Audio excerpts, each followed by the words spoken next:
So the UK is currently the head of the G7 group. That's the world's most economically advanced countries. And the UK currently chairs the G7 group. Our Chancellor, who does our economy, called Chancellor of the Exchequer, his name's Rishi Sunak. He put out this video saying that what they want to do is bring in this thing called the central banking digital currency. They want to replace fiat paper money with digital money as a competitor to Bitcoin and crypto money, right? But instead of being decentralized currency, it will be controlled by a government. It's digital currency, but controlled centrally through the banks, Bank of England. So instead of having a bank account with whatever, HSBC or Bank of America, you'll have a bank account directly with, in the American context, with the Fed. In the UK, directly with the Bank of England. You have a personal bank account and you're given digital money in that bank account. These are called central banking digital currencies. The Chancellor of the Exchequer in the UK has already announced their intention to do this as the G7 group. And these, if you look up... this sounds terrifying. If you look up the Telegraph newspaper, central bank digital currency, is that the one down below? Digital currency should be programmable. See that one there? Yeah. Now what they're doing is they're saying, you know, everyone knows that with inflation at over 5%, it's now 5.4%, right? Our fiat money, the paper money, is increasingly becoming worthless, and we're headed towards a big disaster. The Fed wants to raise interest rates. But we're in so much debt that if you raise interest rates, people are going to suffer because we're living on debt as Western economies. So they realize that this kind of the lifespan of paper money is fast coming to an end because of the 2008 economic crash in particular. So they're bringing in these central banking digital currencies. Why is that word programmable in there? So what they said in that article, and the Chancellor put a video out saying this as well, they've said that this money that you will earn from work, instead of having paper money, you have this digital money. It's programmable so that you can't buy certain foods, or if you do something that your employer doesn't like, it's all in that article. You won't be able to spend your money. In other words, it's not money, they're vouchers. They're like food vouchers. And they can be programmed so that, like the Chinese social credit system, that if you try and use them on a certain thing, it won't work. You say you want to buy a burger and they want you to buy bugs, which is one of the examples used. If you start to try and buy unhealthy meat, it just won't work. You tap your card, you can't buy the thing because you've met your quota that month of burgers. You have to buy something like a vegan meal. So it won't just be money in the sense of the way we have dollars or pounds today. Yeah. It'll be something that's controlled in terms of your ability to distribute it. Which is why I'm calling it a voucher. It's a coupon. But even a coupon, if you have a coupon to buy bread, you can still buy the bread. Yeah. Like, but you can't buy, see that coupon to buy bread, what you can't do is buy a burger with that coupon. It's for bread. Right. Yeah. Right. Do you feel like you're sounding the alarm Yes. for people that don't understand what is going on? So here, I'll put it up for you here, yeah? So there's the video. The group of the world's 7 most advanced economies, the G7, is launching a set of public policy principles for retail central bank digital currencies, CBDCs. Central bank digital currencies could be a digital version of money, a bit like a digital banknote that could be used alongside... Right, so that's the guy who runs our economy in the UK. His name's the Chancellor of the Exchequer. And here is the article. Bank of England tells ministers to intervene on digital currency programming, yeah? And here's a quote from the article. Digital cash could be programmed to ensure it is only spent on essentials or goods which an employer or government deems to be sensible. Holy shit. I'm going to take it one step further for you, Joe, right?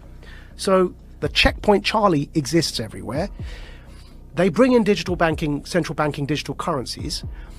You've got a scenario now that you're checking in and out everywhere you go using vouchers that are programmed and you can only spend where you're told you can spend them. There's another word for that, man. That's called the Chinese social credit system.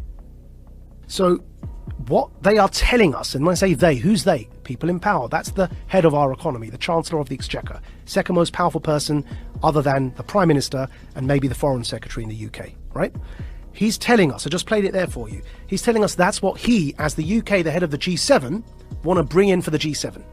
And if I'm speaking to you the way I'm speaking now, and my employer or government, you heard that in the quote directly, yeah, deems me as saying or doing something inappropriate, suddenly I can't actually pay to come here and speak to you anymore. My digital currency won't even pay for the ticket because it will be known that I'm coming to speak to you. Sorry, your vouchers don't allow you to purchase that ticket to go and speak to Joe. And this is where we get into the kind of censorship that we see in social media that is not, you can't have that kind of censorship with the First Amendment in normal discourse. But you can have that kind of censorship if you've developed a digital platform that distributes information, but it's a private company. Yeah. So think about what money is, where you can spend it on whatever you want, versus this digital currency, which is essentially controlled in a sense. Yeah. Like you have free speech on Twitter, but you really don't. Yeah. Because if you go too far or you talk about something that they don't find appropriate, they'll just ban your account. That could be what we're looking at in terms of what we think of as free speech being social media platforms, could be what we think of as your free range ability to buy whatever you want with whatever money that you've earned. So what's going on here, right? What's going on here is, with this central banking digital currency, if you get to that situation where you end up with the Chinese social credit system in the West, why would anyone want to do that, right? I believe we're in a moment of the Gutenberg press. Go back to when the printing press was invented. Technology disrupts power structures. It always has. Printing and its invention was a new technology. What happened when they invented the printing press? The power structures who up until that point were reading the Bible for you and were telling you that you've got to pay this priest X amount of favors and he'll forgive you your sins. And that became a bribery system, right? Which is what Martin Luther was so upset about when he pinned his thesis to the wall. The printing press disrupted that power dynamic because people could read the Bible for themselves. And they began realizing that the power structures were manipulating what was written to control people. Now, nobody in hindsight is going to argue that printing and its invention is a bad thing for humanity. But at the time, it led to war. It led to the 30 Years' War in Europe. Because it disrupted power so much that people began rising up, and it led to this 30-year period of war, which eventually led to the Reformation, and the rest is history, right? What's today's Gutenberg press? The internet. The decentralization of information, and then because of that, the decentralization of currency in the form of crypto is disrupting power. Because the way that after the revolution of the Reformation and the printing press, control was still possible, though obviously not to that level, which is why we no longer have those absolute monarchies. But control in a nation-state context was still possible to an extent because the money supply was controlled. Now what's happening is that the invention of the internet, with the decentralization of information, and in particular here the decentralization of currency in the form of cryptocurrencies, is disrupting those power hierarchies, and it's leading to this conflict now. And we're in a moment when the printing press was invented, the powers that be needed to try and hold on to that power as the 30 Years' War kicked off. They eventually lost it, but to hold on to it they became very brutal because they were losing their grip on power. Today, to have the infrastructure in place that you can have a checkpoint Charlie society, so that when the central banking digital currencies are in place, that infrastructure is already there because people were so scared they voluntarily allowed you to put that in place, so that you can maintain your grip on power, because what's coming around the corner is the decentralization of everything, of media, therefore of narrative, and of course remember, whoever defines the truth gets to define reality. Decentralization of the economy through crypto. You no longer have the power to define the story and control the money supply. So the powers that be, who are losing that power, need to clamp down.